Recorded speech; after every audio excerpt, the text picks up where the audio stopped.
ओम नमो भगवते वासुदेवाय नमः।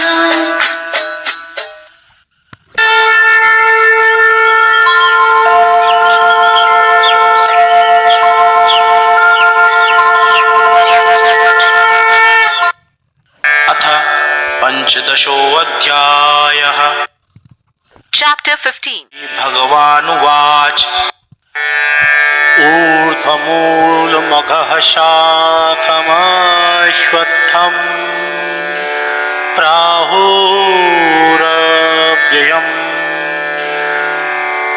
छन्दांसि यस्य पर्णानि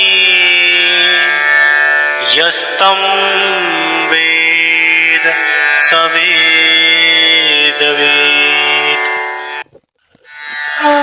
श्री भगवान बोले, इस संसार को अश्वत्थ वृक्ष समान माना गया है, जिसकी जड़ें ऊपर की ओर हैं और शाखाएं नीचे की ओर। वेद इसके पत्ते हैं। जो संसार रूपी वृक्ष के तत्व को जानता है, वही संपूर्ण वेदों को जानने वाला है। Lord Krishna said, "This world has been considered as Ashwatha, peepal tree, that has its roots above and its branches below. The Vedas are its leaves. The one who knows this tree, that is the world, he knows all the Vedas." अधश्चोर्ध्वं प्रसृतास्तस्य शाखाः गुणप्रवृद्धा विषयप्रवालाः अधश्च मूलान्यनुसन्ततानि कर्मानुबन्धीनि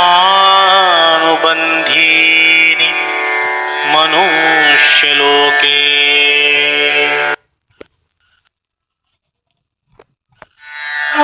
संसार रूपी इस वृक्ष की 3 गुणों के द्वारा बढ़ी हुई विभिन्न योनियों रूपी शाखाएं नीचे, मध्य में और ऊपर सब जगह फैली हुई हैं। इंद्रिय विषय रूपी कोपलें हैं। मनुष्य लोक में कर्मों के अनुसार बांधने वाली जड़ें भी नीचे और ऊपर सब जगह फैली हुई हैं।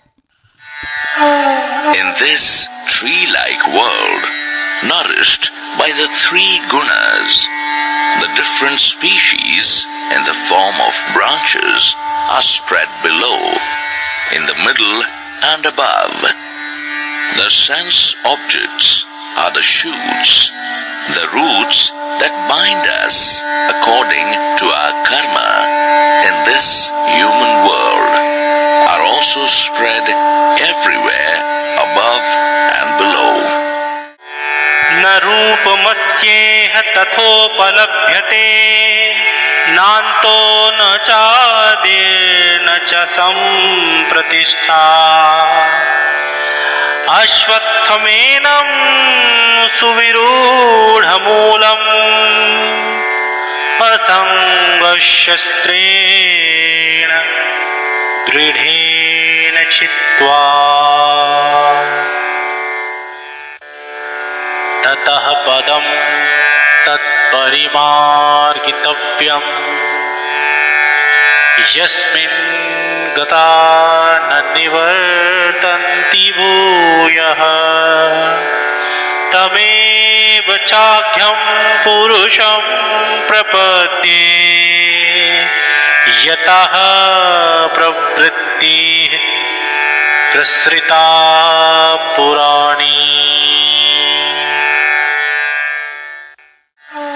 इस संसार रूपी वृक्ष का वास्तविक स्वरूप जैसा कहा गया है, वैसा यहाँ अनुभव नहीं होता है, क्योंकि न इसका आदि है और न अंत और न ही स्थिति है।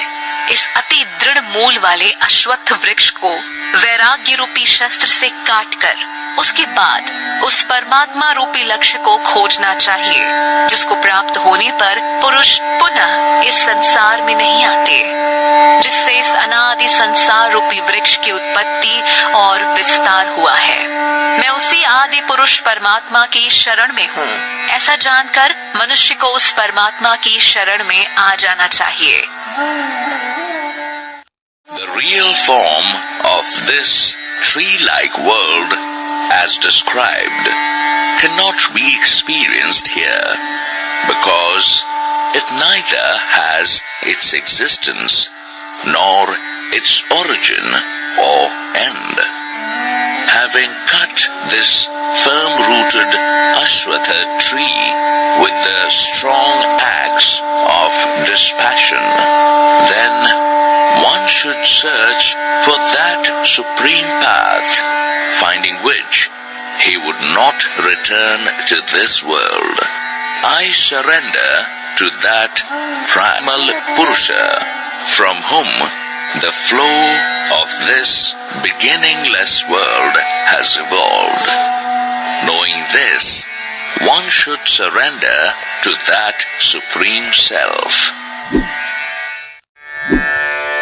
निर्वाण मोहा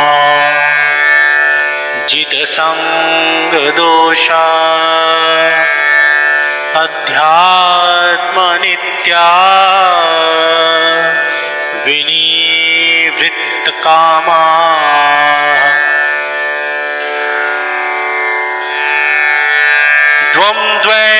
द्वन्द्वैर्विमुक्ताः सुख दुःख संज्ञैर् गच्छन्त्यमूढा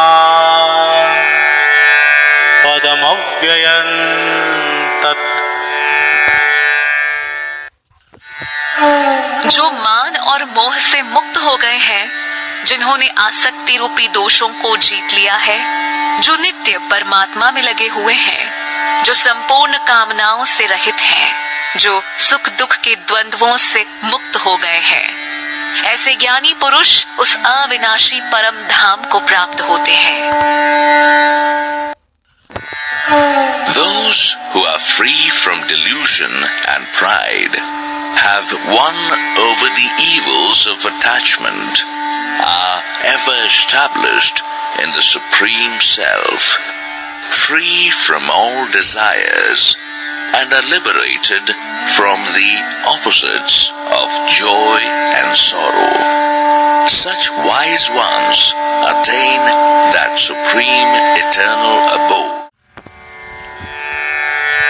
न तद्भासयते सूर्यो न शशांको न पावकः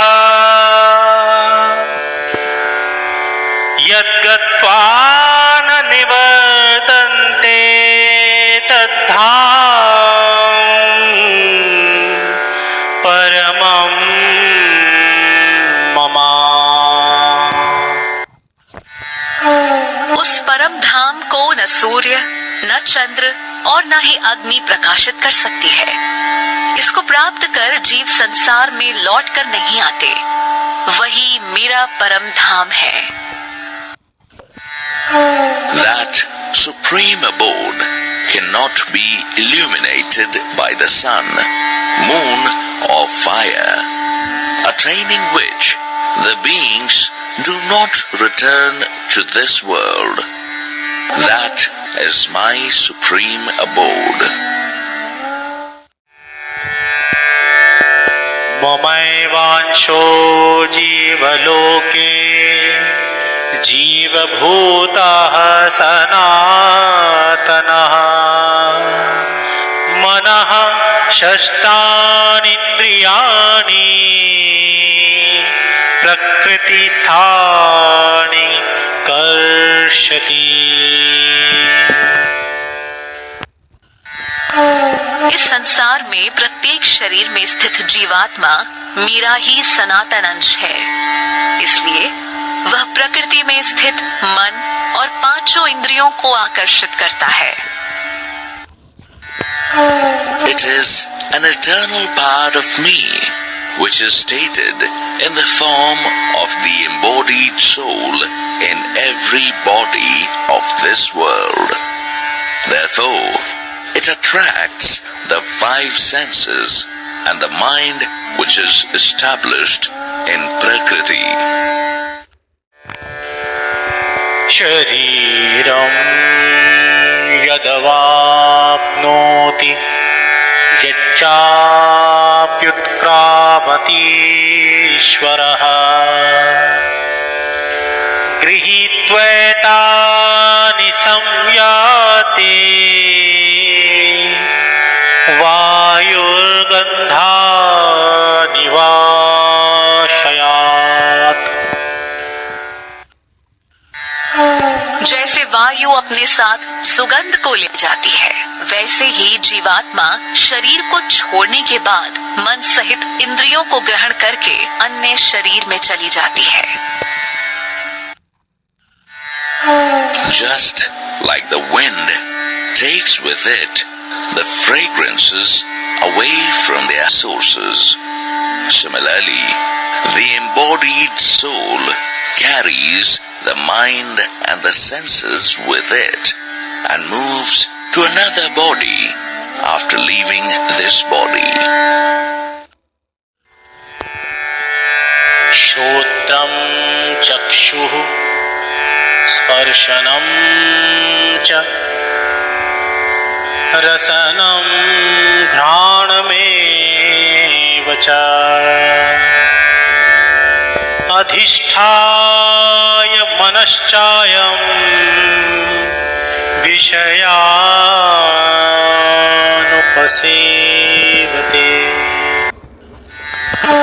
यह जीवात्मा अन्य शरीर का आश्रय लेकर कान, नेत्र, त्वचा, जीभ, नासिका और अपने मन के द्वारा इन पांचों इंद्रियों के विषय को भोगती है।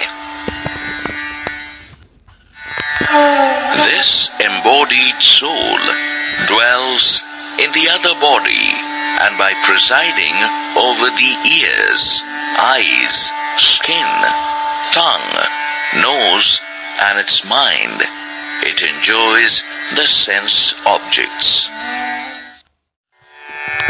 उत्क्रामन्तं स्थितं वापि भुञ्जानं वा गुणान्वितं विमूढानानुपश्यन्ति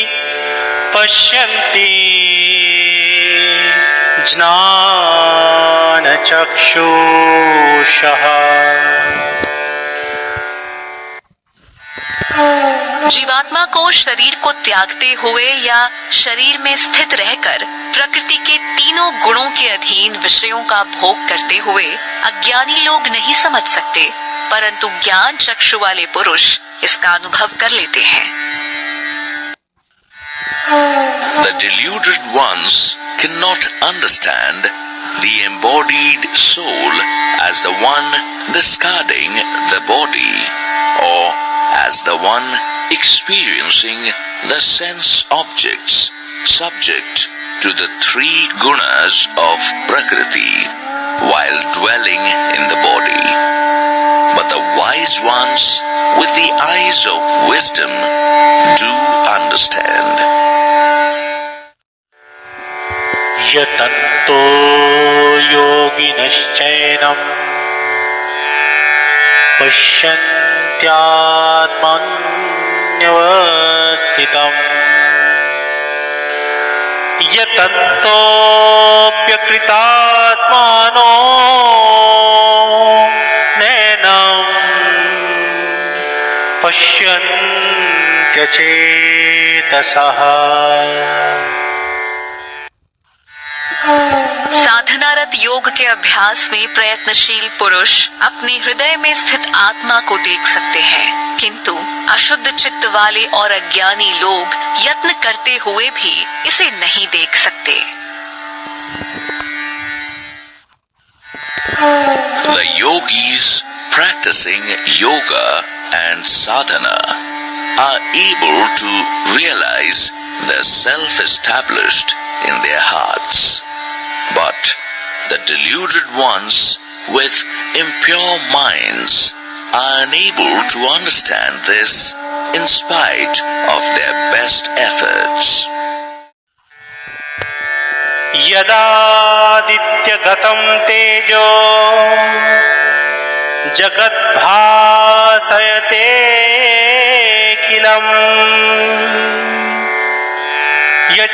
यच्चन्द्रमासि यच्चाग्नौ तत्तेजो विद्धि मामकम्।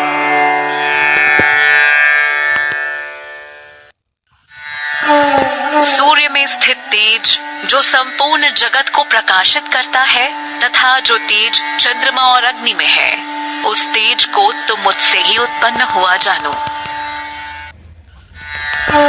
Know that the brilliance of the sun that lights up the entire world, along with the radiance of the moon and the fire, have originated from me. गामाविश्य च भूतानि धारयाम्यहमोजसा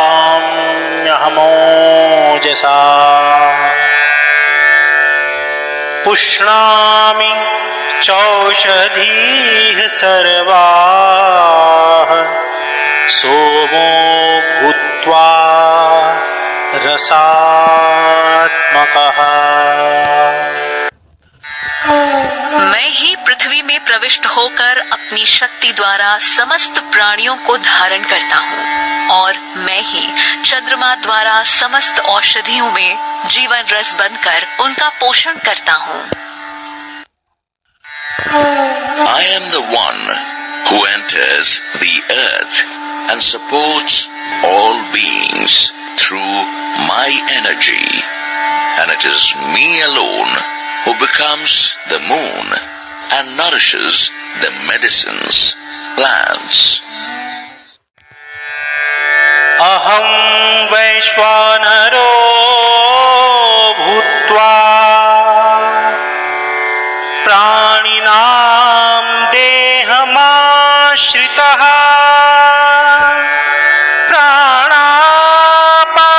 प्राणापानसमायुक्तः पचाम्यन्नं चतुर्विधम्।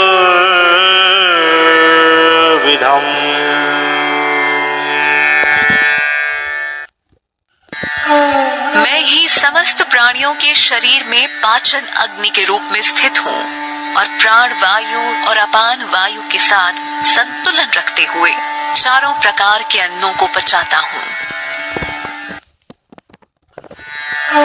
Taking the form of the digestive fire, dwelling in the body of all beings, and united with the incoming and outgoing breath, it is I who digest the 4 kinds of food. सर्वस्य चाहं हृदि संनिविष्टो स्मृतिर्ज्ञानमपोहनं च वेदैश्च सर्वैरहमेव वेद्यो वेदान्त कृत्वेद विदेव चाहम्। मैं ही सभी प्राणियों के हृदय में स्थित हूँ। मेरे द्वारा ही स्मृति, ज्ञान और अपोहन होता है। समस्त वेदों द्वारा मैं ही जानने योग्य हूँ तथा वेदांत और वेदों का ज्ञाता भी मैं ही हूँ। I am the one abiding in the hearts of all beings. Memory, knowledge, and forgetfulness happen through me only. I am the one worth knowing through the Vedas, and the knower of the Vedas and Vedanta. Vedanta, the system of philosophy that further develops the implications in the Upanishads. द्वाविमो पुरुषो लोके क्षरश्चाक्षर एव च क्षरः सर्वाणि भूतानि कूटस्थोऽक्षर उच्यते।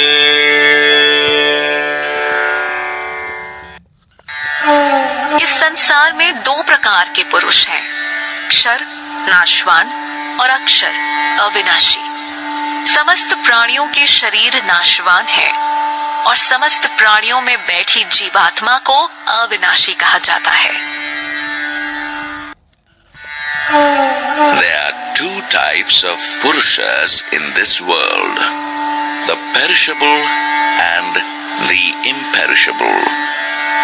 The bodies of all beings are perishable, and the embodied soul dwelling in all beings is imperishable. उत्तमः पुरुषस्त्वन्यः परमात्मेत्युदाहृतः यो लोकत्रयमाविश्य बिभर्तव्यया ईश्वरः। परंतु इसके अतिरिक्त एक उत्तम पुरुष तो अविनाशी परमात्मा ही है। वही तीनों लोकों में प्रवेश कर सबका भरण पोषण करता है। However, the Supreme Purusha, other than all of these, is that Supreme Self that alone pervades and maintains the three worlds. यस्मात्क्षरमतीतोऽहमक्षरादपि चोत्तमः अतोऽस्मि लोके वेदे च प्रथितः पुरुषोत्तमा। मैं क्षर नाशवान प्रकृति से अति परे हूँ और अक्षर जीवात्मा से भी उत्तम हूँ। इसलिए विश्व में और वेदों में मुझे पुरुषोत्तम कहा गया है। I am far beyond the perishable, destructible Prakriti and far superior to the imperishable, embodied souls. Therefore, I am considered as Purushottama amongst the world and the Vedas. यो मामेवमसम्मूढो जानाति पुरुषोत्तमम्